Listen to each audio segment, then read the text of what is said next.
নমস্কার। বিজনেস বাতে সোমনাথের সাথে এই এপিসোডে আপনাদের সকলকে স্বাগত জানাই। আমাদের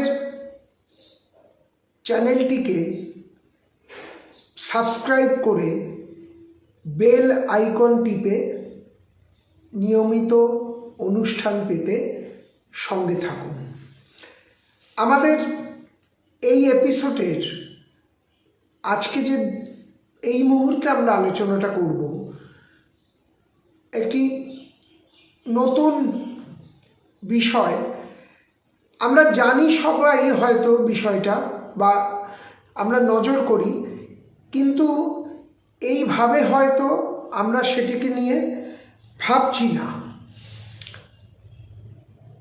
আমাদের আজকের এই এপিসোডের বিষয় হলো প্রজাতন্ত্র বনাম রাজতন্ত্র।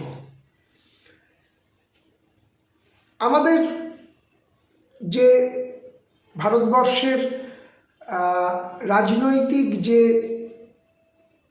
হায়ারার্কি আর কি, যে বিভাগগুলো আমরা মূলত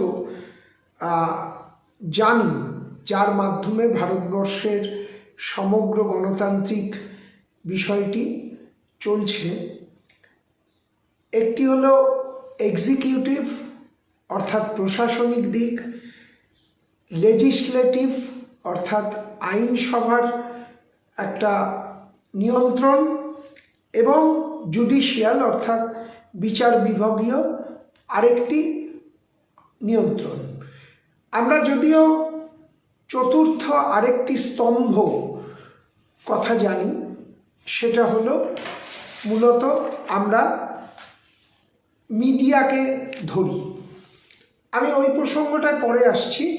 খুব সংক্ষেপে এক্সিকিউটিভ ব্রাঞ্চ অর্থাৎ প্রশাসনিক যে পর্যায়টি, সেটা কিভাবে চলছে আমি দু এক কথায় আপনাদের বলে দিই।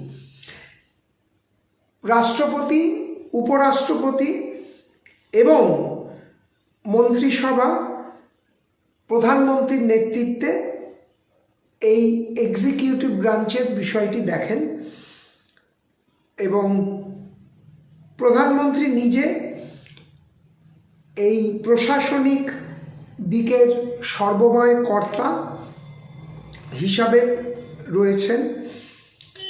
আর কাউন্সিল অফ মিনিস্টার্স অর্থাৎ মন্ত্রিসভা, cabinet ministers, ministers of state